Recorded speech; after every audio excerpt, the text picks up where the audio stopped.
It's May 1945. Behind a locked door in Washington, D.C., 8 men sit around a polished conference table. They're not discussing politics. They're not making speeches. They're looking at aerial reconnaissance photographs, spread across the table like a deadly catalog. Each photograph shows a different Japanese city from above, and they're about to make a choice that will echo through history for the next 80 years. Their task? Select which city will become the first target of a weapon so powerful the world has never seen anything like it. No one in that room fully understands what they're about to unleash, but their decision will change warfare, politics, and human consciousness forever. This is the untold story of how Hiroshima became target number 1. To understand why Hiroshima was chosen, we need to go back to a room that most people have never heard of. Spring 1945. The war in Europe is ending. Hitler's regime is collapsing. But in the Pacific, Japan fights on with fierce determination. American military planners are facing a brutal reality. An invasion of mainland Japan could cost hundreds of thousands of American lives, and potentially millions of Japanese casualties. Then there's the Manhattan Project. For 3 years, America has been developing a secret weapon in laboratories across the country, a weapon that harnesses the power of the atom itself. And now it's nearly ready. But there's a problem. Where do you use it? This question falls to a small, top-secret group that would come to be known as the Target Committee.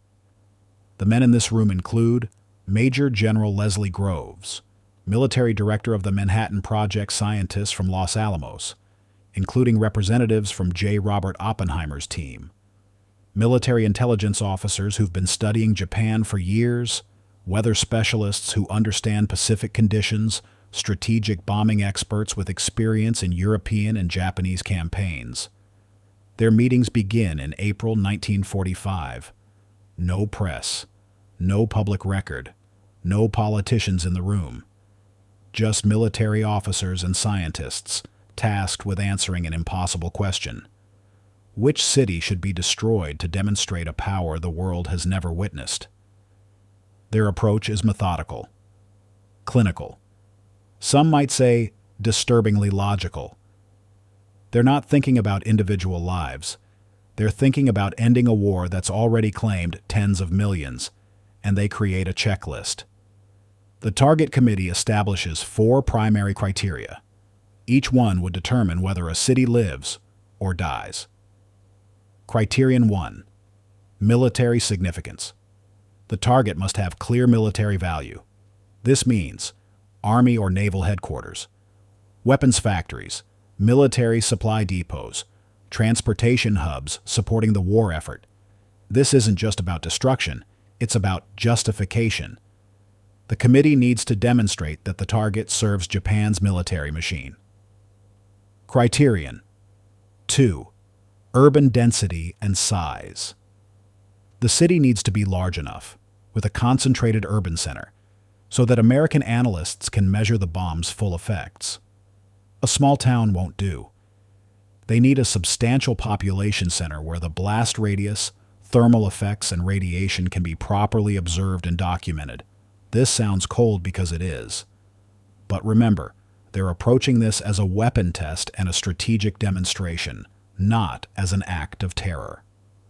Criterion 3. Geographic amplification. This is where it gets technical.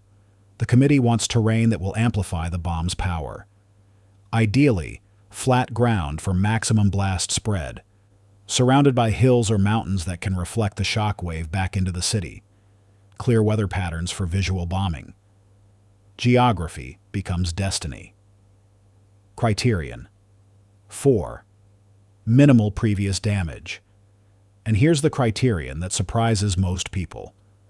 The target must be largely untouched by previous bombing raids. Why? Because if the city is already in ruins, the committee cannot measure the atomic bomb's unique destructive capacity. They need a clean slate. This means American bombers have been deliberately avoiding certain cities. Not to spare them, but to preserve them for potential atomic targeting. With these criteria established, the committee begins reviewing intelligence reports on dozens of Japanese cities, and they create a short list. By early May 1945, the Target Committee has narrowed the options to 5 cities: Kyoto, ancient capital, cultural center, population over 1 million Hiroshima, military headquarters, port city, largely undamaged Yokohama, major port and industrial center near Tokyo Kokura, arsenal city with massive weapons production Niigata, port city on the western coast, aluminum and steel production. Each city is photographed, mapped, and analyzed in exhaustive detail. Intelligence officers compile reports on military installations and their locations. Civilian population estimates industrial capacity. Weather patterns throughout summer months. Defensive capabilities. The committee ranks them, debates them, studies aerial reconnaissance. But notice something. Tokyo, Japan's capital and largest city, isn't on this list. Why not? Many people assume Tokyo would be the obvious first choice. It's the capital, the emperor's city, the political heart of Japan. But the Target Committee rejects it almost immediately, and their reasoning reveals the cold logic driving these decisions. Reason 1. Tokyo has already been destroyed. In March 1945, American B-29 bombers conducted one of the most devastating air raids in history. The Tokyo firebombing killed an estimated 100,000 people in a single night. Over 50% of the city burned to the ground. By May, Tokyo is largely ruins. To the committee, using an atomic bomb on Tokyo would be like setting fire to ashes. The weapon's unprecedented power wouldn't show itself clearly. Reason 2. No clean, scientific data. The scientists need to measure everything: blast radius, thermal radiation effects, structural damage patterns, casualty estimates. In a city already destroyed, distinguishing atomic damage from previous firebomb damage becomes scientifically impossible. Reason 3. Political concerns. There's another consideration, though it's debated less in the documents. Destroying the emperor's city completely might harden Japanese resistance rather than break it. The emperor is still viewed as a divine figure by many Japanese citizens. Some military advisors worry that obliterating Tokyo could make surrender psychologically impossible for Japanese leadership.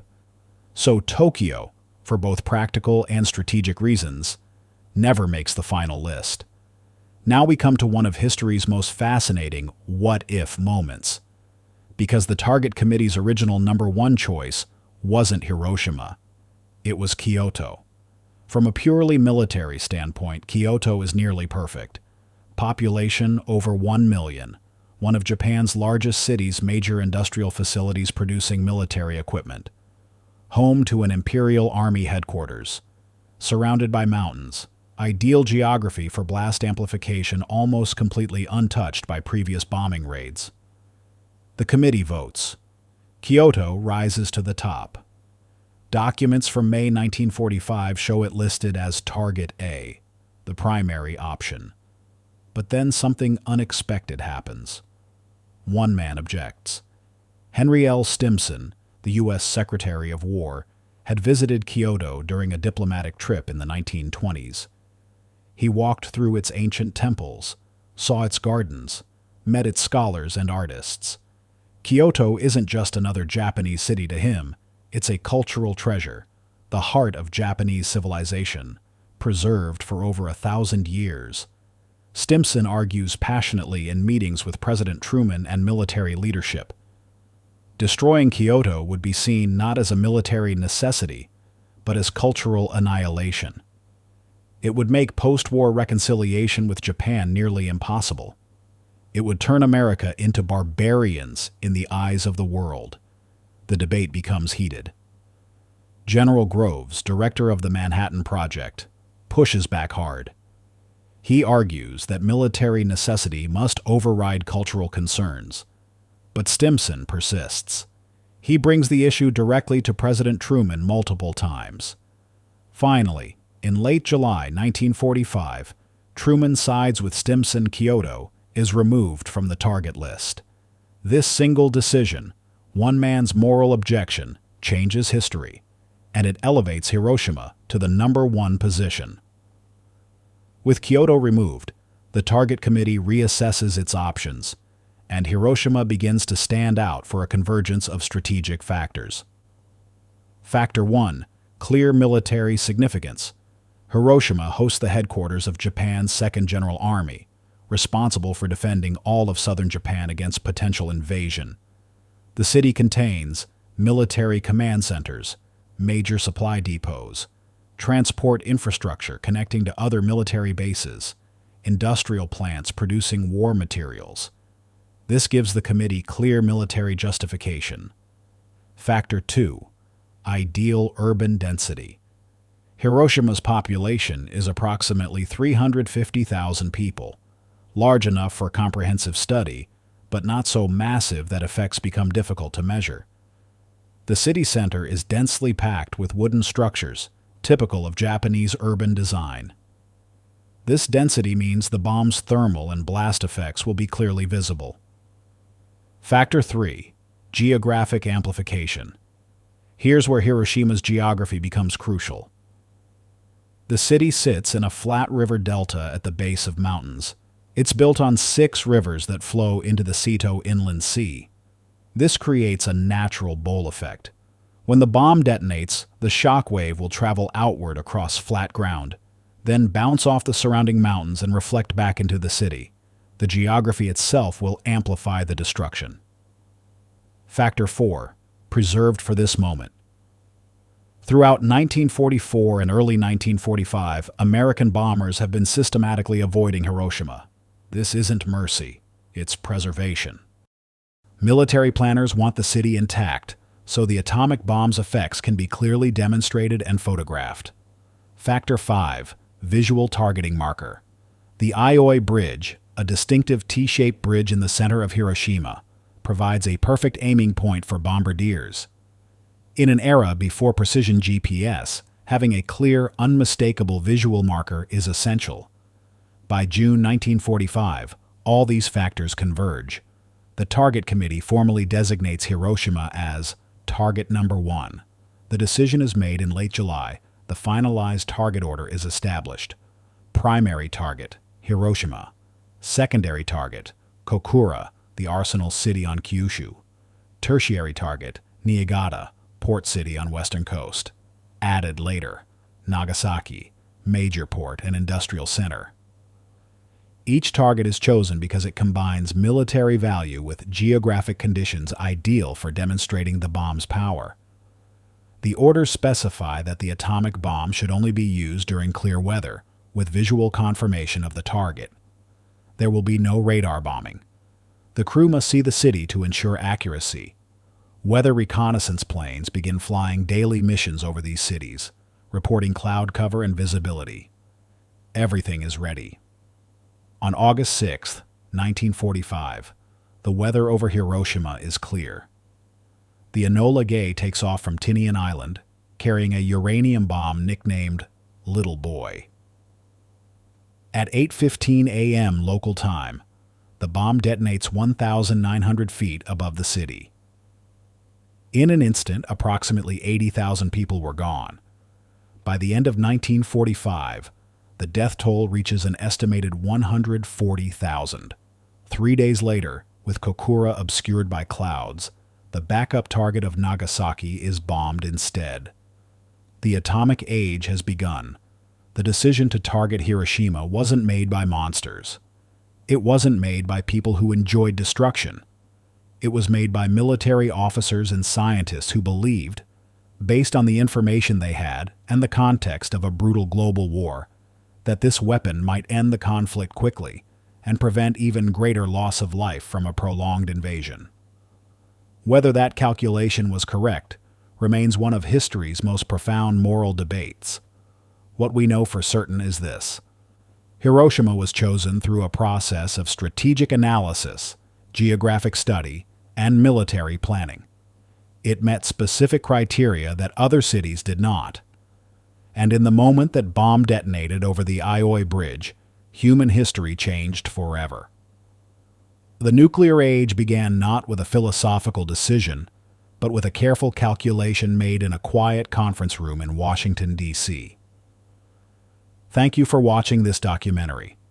If you want to learn more about the Manhattan Project, the aftermath of the bombings, and the survivors' stories, please subscribe to this channel for more historical documentaries. History isn't just about dates and events, it's about decisions, some tragic, some necessary, all consequential, that continue to shape our world today.